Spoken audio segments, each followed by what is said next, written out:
All right. Okay, on this week's episode of the Crushing Debt Podcast, Child-Free Wealth. So welcome back to this week's episode of the Crushing Debt Podcast. My name is Shawn Yesner, owner and founder of Yesner Law. I'm joined remotely today by your financial coach, George Cabello. How you doing, George?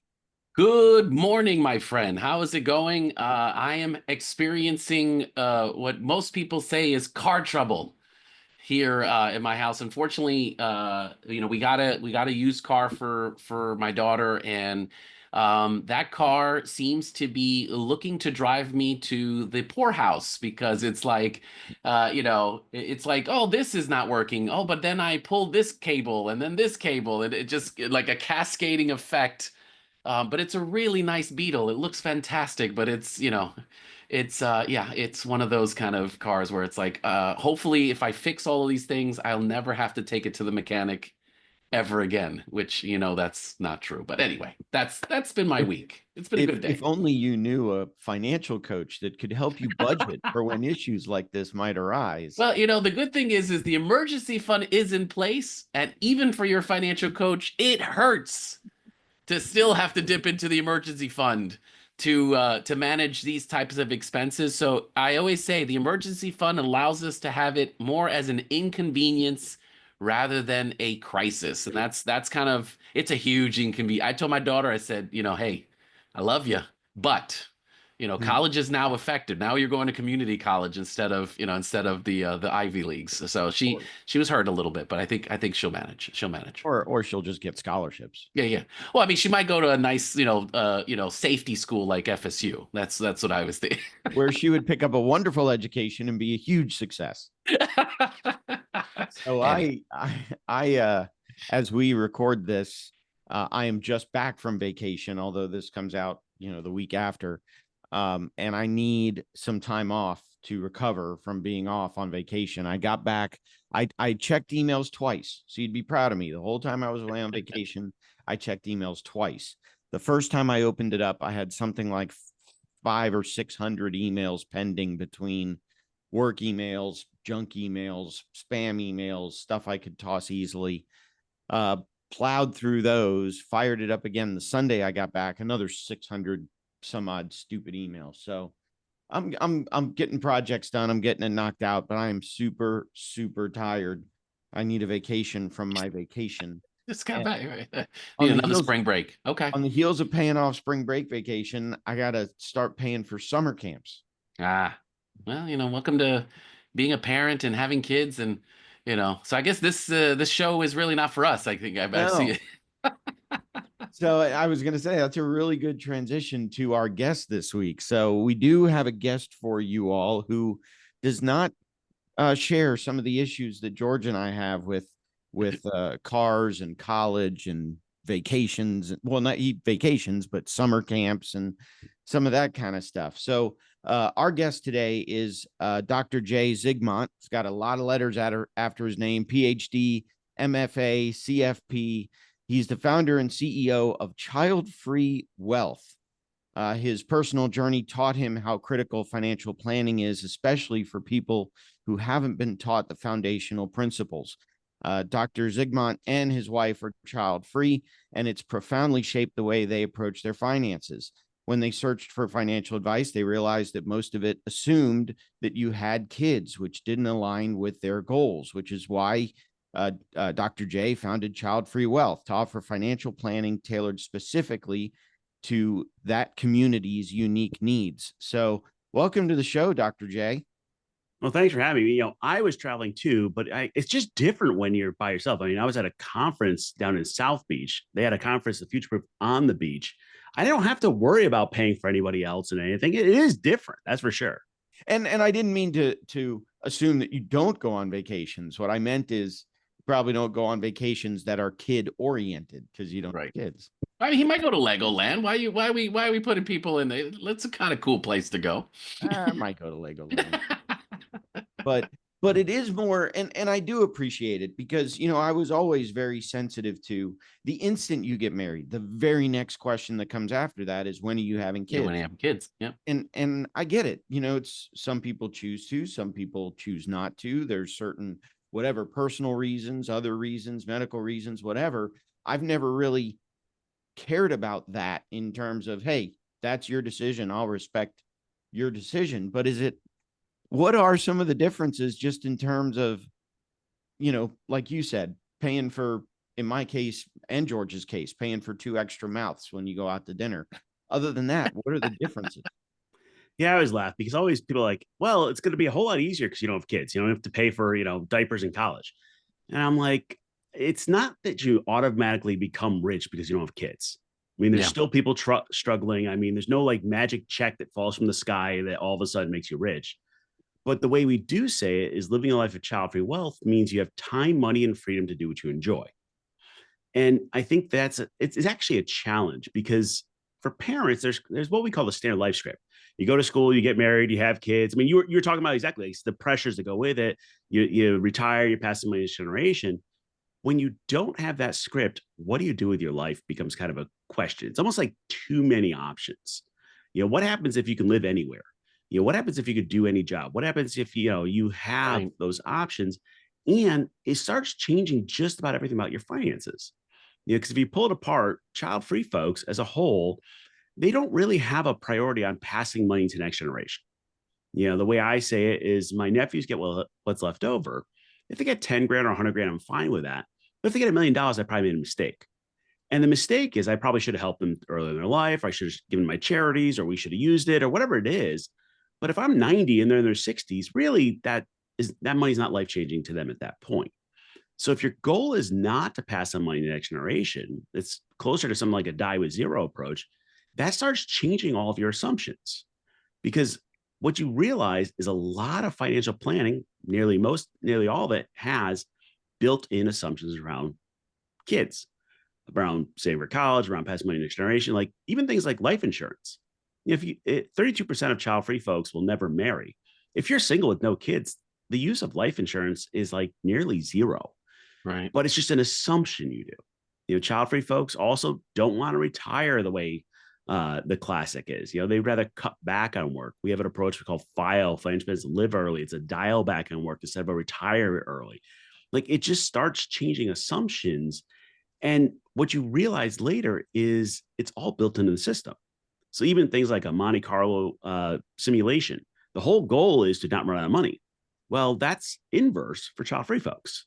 It's just what you start seeing is that this standard path has if you look at two parents' financial plan, they're very similar. The numbers are different, but they're linear.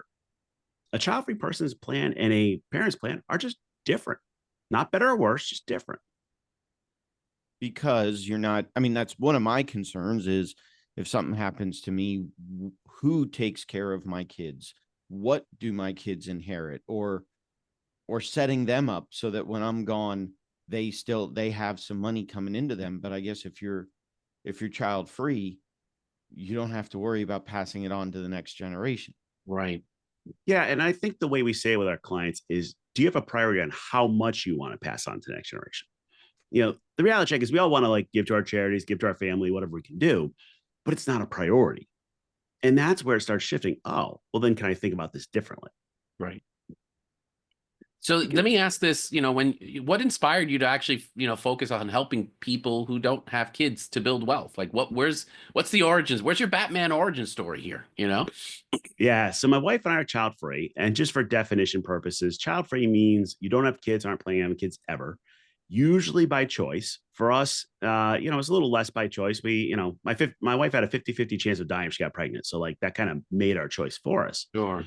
But I was studying to become a CFP. And what was interesting to me is there's never once a mention in any of the CFP education about living a life without kids. Every single thing around life stages, how do we use, all assumes kids. Either you do have them, you will have them, they're empty nest. And the question I really started getting to, my wife and I are both PhDs and we're researchers. But the question I really got to was like, how weird are we? Now, mind you, we are weird. We'll sit around dinner talking about research studies. Like literally she'll bring a lab notebook to dinner. Like that's weird. But how weird are we for being child free and the life we're living? And come to find out, I didn't know at the time. I didn't even know the term child free existed. We were just like living a life without kids, whatever that means. there's a Reddit group, and Reddit's got its own issues. Let's call that out.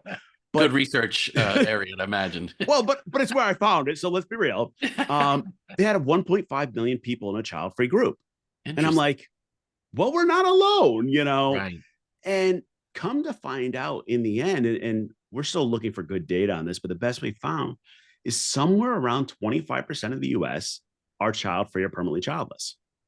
So you're really talking about a quarter of the US that are living a different life, yet all of the financial advice assumes you got kids.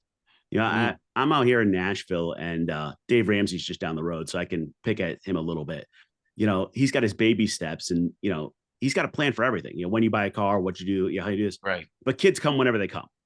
But that's just part of the plan. We have a plan we call the 8 no baby steps instead. But like what ends up happening is you start seeing this stuff, and once you see it, it's like, well, then how do we do life and financial planning for child-free people? And that's what I've spent the last 3+ years on is, I'm not now in my second book and written a whole bunch of stuff on it, but like, how does this work?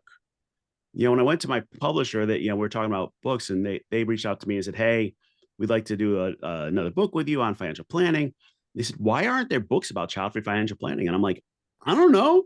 Let's fix it. And once you see the gap, you can't stop seeing it. Yeah. That's so one of the ways to get a hold of you is your website, which is childfreewealth.com. And then also your first book, The Child-Free Guide to Life and Money. And I was looking, and that is available on your website, plus at all the book out, the Amazons and the Barnes and Nobles, so it's available at all those different bookstores. But it's The Child-Free Guide to Life and Money, and the website is childfreewealth.com. And part of me is conflicted, because on the one hand, I'm like, yeah, what you're saying makes a lot of sense. And on the other hand, I'm thinking, but aren't the principles of budgeting just the principles of budgeting? It's just that where you and your wife only have to plan for 2 people, I have to plan for 3 people. George has to plan for 4 people. Right. Am I making it too simple? I mean, let's be real. Getting out of budget, getting out of debt, having an emergency fund, that's chicken soup for the soul for finance. Like, the basics are there. Where I will challenge you is about a third of child-free folks will never marry. How do you do budgets and money and emergency savings when you are single for life is different. And the challenge there, if you're going to be single for life, it costs you somewhere between $400,000 and $1 million across your lifetime in what they call a single tax. Just like you don't get to split rent, you don't get to split utilities, like all of that, and you have nobody to rely on as your backup. So things like disability insurance, much more important. Life insurance, not so much. Like it starts changing basic assumptions. Now, let's be real. Can you still, use whichever budgeting app you like? You like, YNAB or whatever? Yeah, fine. But how does the money get used does change. Man, that's again, it's a crazy way to look at it. And again, you're right. I think Shawn and I are very like definitely the mindset's not there, because you're right. Everything is building for the future for them, for the kids itself. So how do you what are some of the strategies itself that you see for individuals? And remember the old acronyms, DINKS, right? Dual income, no kids kind of thing. Is the long-term strategy different? When we talk about those types of individuals itself, because you're right, there's a lot of short term, we need this, from a lifestyle, we want to live a certain way, but is there something that, they need to consider a little differently when it comes to long-term strategic planning when you're in that situation? Yeah, there's quite a bit that changes. So, in our 8 no baby steps, the first 3, get out of debt, build emergency fund, all that same as normal. Gets to step 4, and that is save and invest towards your goals. But the problem is, what are your goals? Like buying a house for a child-free person is a choice, not a requirement. If you're not going to be there for 5 to 7 years, probably not a great idea. And look, my wife and I, she got offered a job 1,200 miles away. We packed up the dogs and the cat and went. The hardest thing was you got to see 2 mastiffs in the back of a Prius. That was hilarious. But I mean, not a big deal. And that's part of our life. So things like buying a house, in general, for my child-free folks, I'm like, nah, we're going to default to renting unless you like love like HGTV and you want to like do the rehab or something, Right. like it's part of your life. But what we have to do for child-free people is figure out their life plan first, then their finances. So I'll have people ask, well, when can I retire? And my next question is always, well, do you want to retire? And they go, no, but that's the next step, isn't it?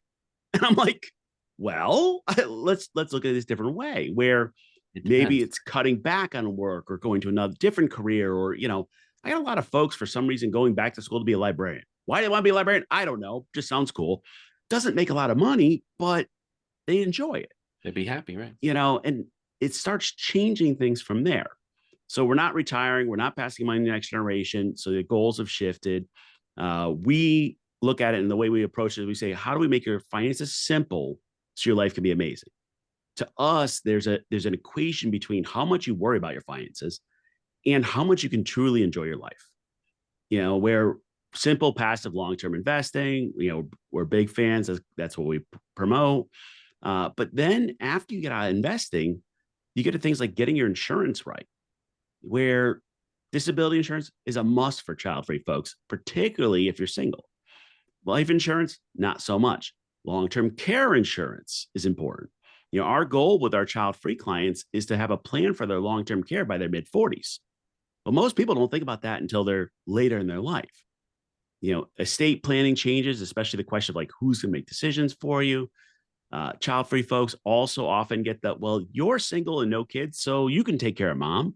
So what is your plan for caring for your parents, or, other things? It starts changing all these things. And at the end, it's this math equation around dying with zero and kind of winding down your wealth that really changes the core assumptions, where there is a point in a child-free person's life where every dollar they earn or grow or whatever it is going to a goal they don't care about, which then shifts your mindset around it, where you have to address we call it the child-free midlife crisis. You hit your personal, professional, financial goals, and you're like, now what? What's that second half of my life look like? For you two as parents, when you get to that point, you'll shift your goals to your kids. You already talk about which college they go to or whatever, and then it goes to the grandkids. Like, it's just a natural thing. Often parents run into a lot of those debates kind of at the empty nest stage. But for us at child-free folks, it happens a lot earlier, and we need to figure out how to address it. Yeah, that's I'm blown away in regards to Yeah. But anyway, I got one more, Shawn, like, again, because now I Jay's got me going here. Let me ask this. Do you see, again, because I'm assuming, right, like, you're in this situation with child free, do you see trends where individuals spend more from a lifestyle standpoint because the way they are, right? What they are doing. Do they travel more? Is it, is there luxury items? And again, for us, it's like, we think that's either great or it could be a bad thing. You know what I mean? So do you see any of those types of trends? Is that something that is also look differently? Because I'm gonna assume, I don't got kids. Life must be grand, right? It must be amazing. So what are you seeing, from all the studies? Yeah. So when we look at our clients, we've actually looked at this. We spend more time with our clients talking about how to spend their money than how to save it. Because if you've been a good saver, switching your mindset to be like, hey, how do you give it away? What do you do? Like, Right. even charities. If you give it to charity when you die, you get no tax benefits. You don't get to see the bonus of it. Well, if you give it during your life, you get tax benefits and you get to be part of that charity. Yeah, child-free folks love to travel. There's a lot of that, Sure. There's different things. I think what's more interesting, if you look at net worth, there's not too much of a difference between parents and child-free folks. And I think part of that's because it's just not a goal. Like running up the scoreboard is not a goal. But what's more interesting to me, if you look at the gender wage gap, if you look at a male and female parents, the median income difference is about $1,800 a month. Okay. So that's huge. That is. Yeah. If you look at male and female child-free folks, it's $160, which statistically is no difference. It's a zero, right? That gender wage gap disappears. Now, we could have a whole separate conversation about, like, it's actually probably a parenthood tax essentially on mothers. But what happens is if that gender wage gap disappears, I mean, most of our followers on our socials are women. You know, they're very engaged. They're actually, we only have one single male client that exists. Like, you know, everybody, it's a lot of women reaching out on us. You do see a different approach there. And because you can shift for your career and other things, you can take different opportunities. You know, the Society for Human Resource Management looked at child-free folks in the workplace, and they found that unfortunately, child-free folks are kind of disadvantaged a little bit because, like, you know, you put in for Christmas off and you're told, well, you don't have a family, you don't need Christmas off. Well, no, we have a family, it just doesn't involve kids. But also, it allows child-free folks to have more flexibility in their career, do what they enjoy, and follow it. So, yeah, maybe they're spending a bit more, and I don't have great data on that, but I can tell you that they enjoy it more. I will say the one data point that I did find that's pretty strong, child-free folks tend to have a little less debt, with the exception being childless people who have fertility debt. That can be very pricey. But child-free folks as a whole tend to have less debt. Well, medical debt. Yeah. Yeah. The thing that I was thinking though was in terms of when you were talking about the income difference between the wage and gender gap. But what occurred to me is when I didn't have kids, working from 7 a.m. to 7, 8 o'clock at night, working Saturdays, working Sundays wasn't a big deal. It was a little bit of a hit to my dating life, but other than that, it wasn't a big deal. Now I have to leave the office by 3 o'clock every day because I have to pick my son up from the bus stop. So my ability to work, you know, those longer hours is gone because of the kids, where if I didn't have kids, it might be an advantage to me because I'd be working more. I'd be making more money that way. It depends. If you're into like the hustle and grind stuff, you're absolutely right. Yes, you have that opportunity. The flip side of it, though, is you often are disadvantaged in like wanting to take time off. You know, so we've had these conversations with our clients, like, hey, if you have kids, you know, you'd be taking time off for the soccer games or going to the band thing at Disney or whatever it is. But child-free folks don't use their PTO. They're like, well, unless I have a travel, I'm not going to use it. I'm like, no, use it. Like, Use your time. Yeah. Work-life balance matters.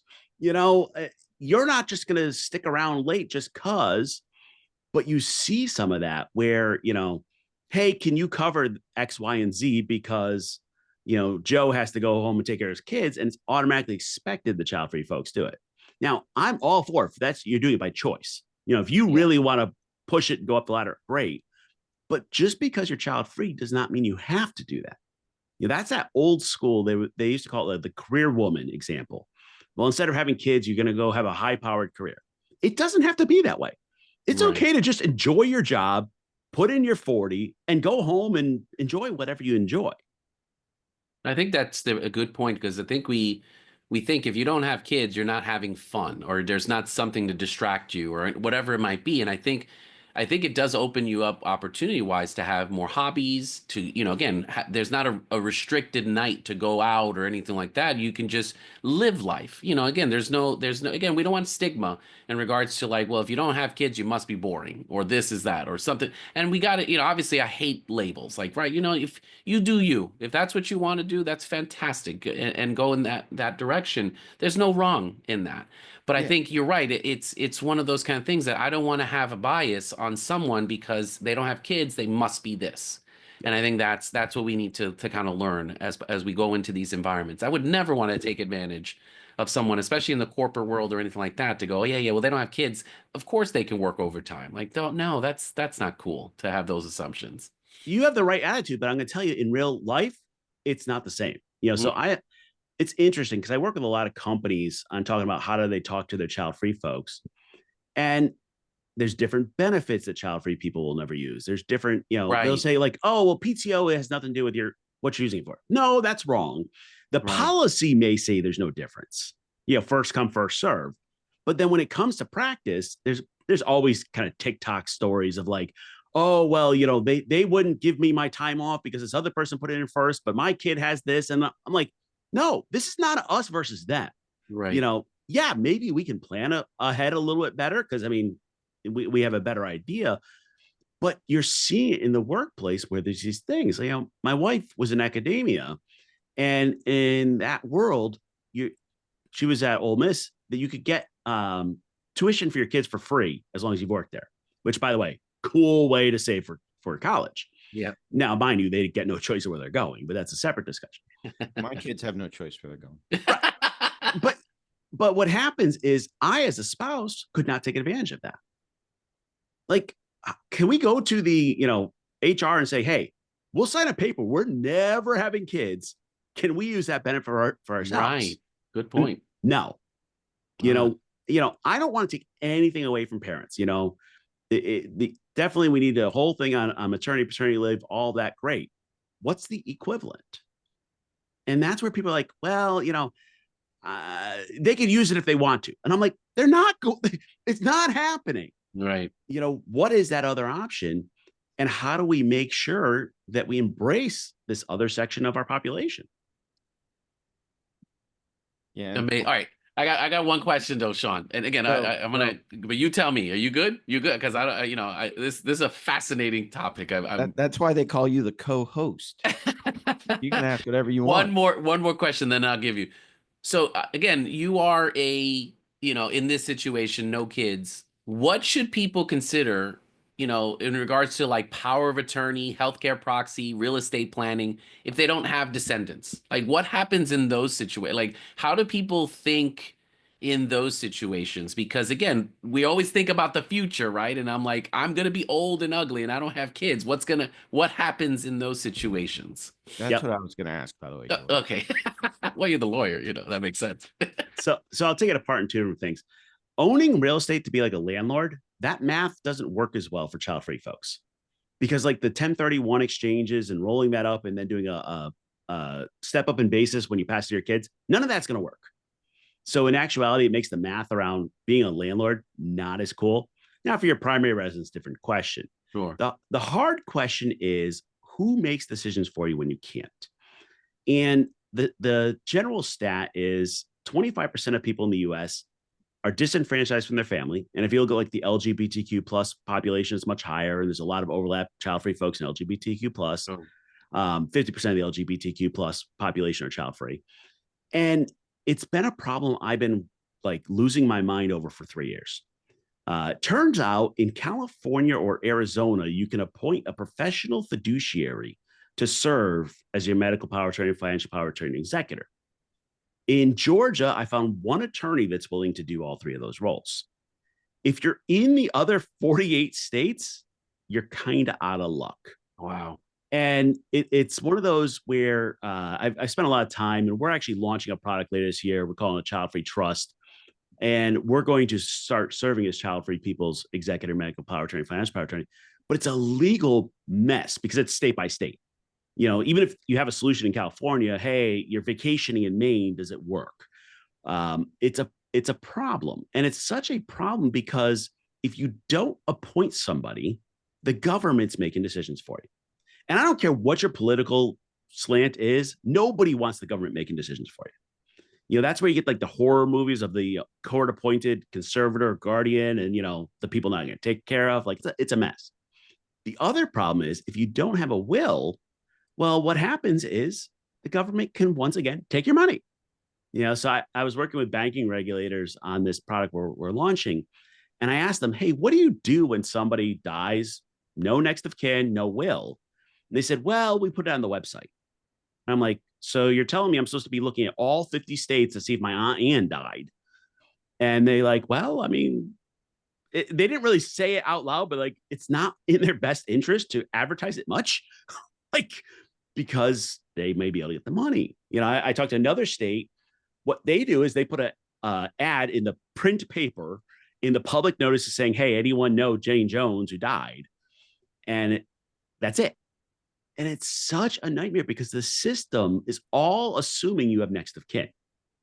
And if you're single with no kids, it's an existential crisis. There's a group they call solo agers, and they've done a lot of research on it. And what they try to do often is create kind of like the Golden Girls setup, a whole bunch of friends that watch out for each other. Okay. The downside is the last one to die is out of luck. there's nobody left to make the decisions. And it's a huge burden. I mean, anyone that's ever had to do those roles, I mean, it's a heavy lift. You can, in theory, pay a trust company to do this for you, but they want a percentage of your assets. And the problem is, if a trust company or a financial planner wants a percentage of your assets to the child-free person, it's a conflict of interest because you want your assets to go down. They want it to go up. There's all these things in the system that just they get overlooked. Jeez. But would that risk be lessened if for a child-free person to pick, if you're saying make decisions for me, but when I'm gone, there's not going to be, it's mine, I'm using it. So when I'm gone, I'll give you some money, I'll give you burial costs, I'll do this, I'll do that, but that's it. Is the risk of being taken advantage of reduced? Because I would almost think, I mean, I like to think that I care about, since my dad has passed, I care about my mom. I want to help my mom out. And I know when mom goes, there'll be some money left for me. But I know that there's also a high likelihood or a high percentage of other people that say, I didn't like mom, I'm waiting for my inheritance. Does the risk change from kid-free to with kids in terms of getting taken advantage of as you get older? I'd love to say it does, but if you look at the stats on elderly scams and elderly abuse, it is just disheartening. I mean, that's just the real deal of that. And the problem is, you'll go out of your way for your mom. Awesome. Are you willing to really go out of your way for an aunt, uncle, whatever it might be? Right. And I'm not saying there's a different value, but there kind of is. Like, I mean, it's real. It's a different responsibility. Right. And do you really want to put that burden on folks? So Trust and Will just did a report on estate planning. It turns out something like 2/3 to 3/4 of the U.S. do not have an estate plan at all. I'm not surprised. One of the number one reasons people get an estate plan is they have, they have their first set of kids, so they have to put, a guardian or something listed. Cool, we're not doing that. And in that report, they looked at kind of Gen Y and younger, and they looked at it and said, hey, would you rather appoint somebody as a professional fiduciary or someone as a legal person to do that that's not a family member? And 30% of people already said, yeah, I'd really do that, whether they have kids or not, because it's a challenge. I was on another podcast and the guy has a couple of kids, and the way he explained it to me, he said, look, I wake up every morning thinking I killed my mother. And I was like, wow, what are you talking about? Hold up. And he said, look, I followed her wishes. I knew what her paperwork was. I told him to pull the plug. I knew that's what she wanted, but I still wake up every morning thinking about that.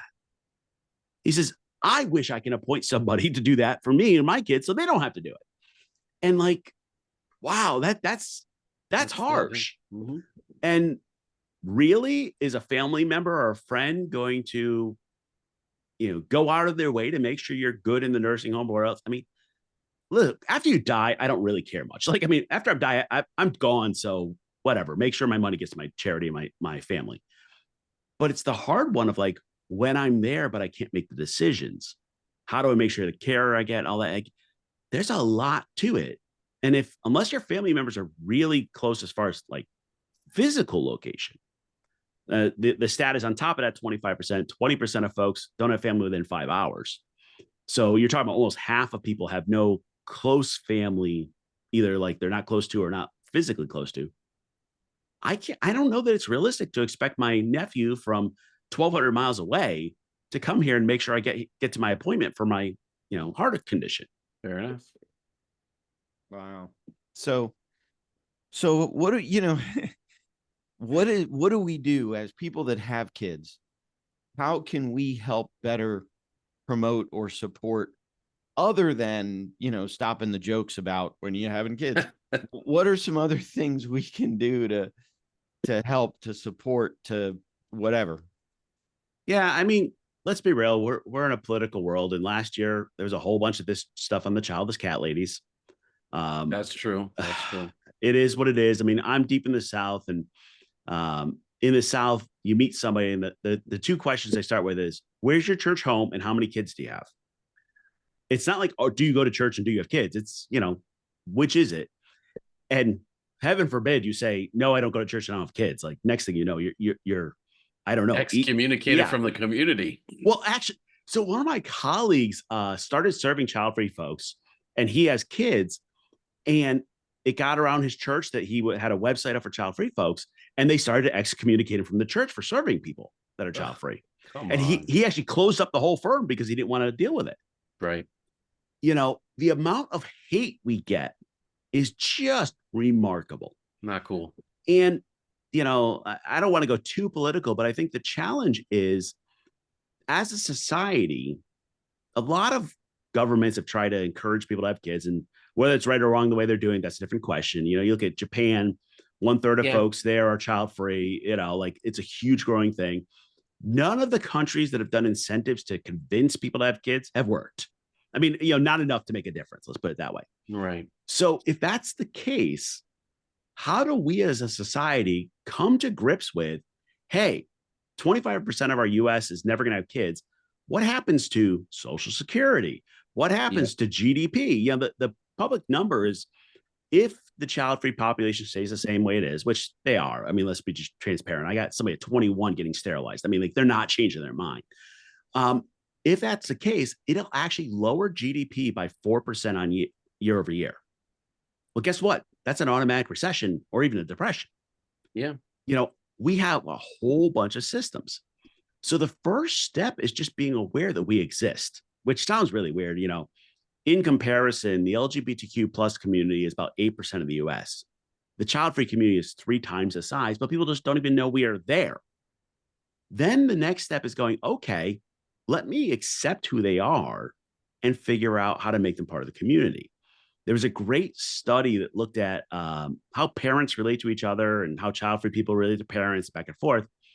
And they found that parents and child-free people are fine hanging out together. They're okay with it. But one parent to another parent automatically shows warmth to the other parent because they're kind of like, we're going through the same stuff, or even like we're having a family event at the, cul-de-sac, and we're going to invite the families, but they leave the child-free people out. Like it's really interesting once you start seeing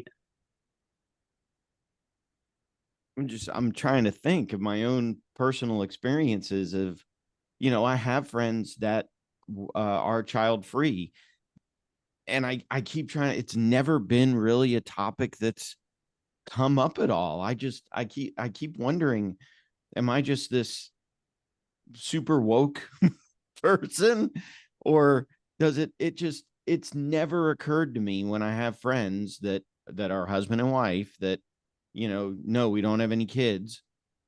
Well, okay. I mean, hold on. Let me challenge you here a bit. The first thing is, for some child-free folks, they're not publicly out. They haven't really talked about it because it may or may not be safe. But the bigger question: so you go out to, you and your wife go out to brunch with that couple. Do you spend the entire time talking about your kids? Which sounds really silly, but that's a big part of your life. Awesome. Do you have other things to talk about?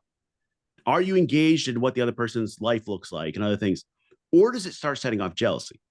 I'll tell you from personal experience, I'll listen about the soccer game. I'll be honest, it doesn't make sense to me, but that's okay. And then I want you to listen to what I'm interested in. Sure. But if I go, hey, I just came back from this trip. I was down in South Beach. I was there for 9 days. I did this. You start getting kind of like that side eye of like, yeah, you could only do that because you have kids, like, I wish I had that life, blah, blah, blah, blah. Right. And it's not blatant like hate. It is like just that little sly stuff. And where now you see child-free folks trying to talk to child-free couples instead, and parents talking to parents, because and the other part is, it's just hard to make friends as adults when you don't have kids. You're not at the soccer game together. You're not at the country club together. You're not whatever it might be. And how do you do that? Yeah. No, I mean, I think that's what we need to be more aware of, and really just, because I agree. If I didn't have those conversations, for me, it's like, what are the hobbies? What do you do? And again, here's the thing. As I get older, my kids are doing their thing. So now you're right. Those kind of story when you again, Shawn, yours are still young, so there could be Right. a lot of focus on the kids. Mine's are 21 and 17. So I'm just like, they got their lives.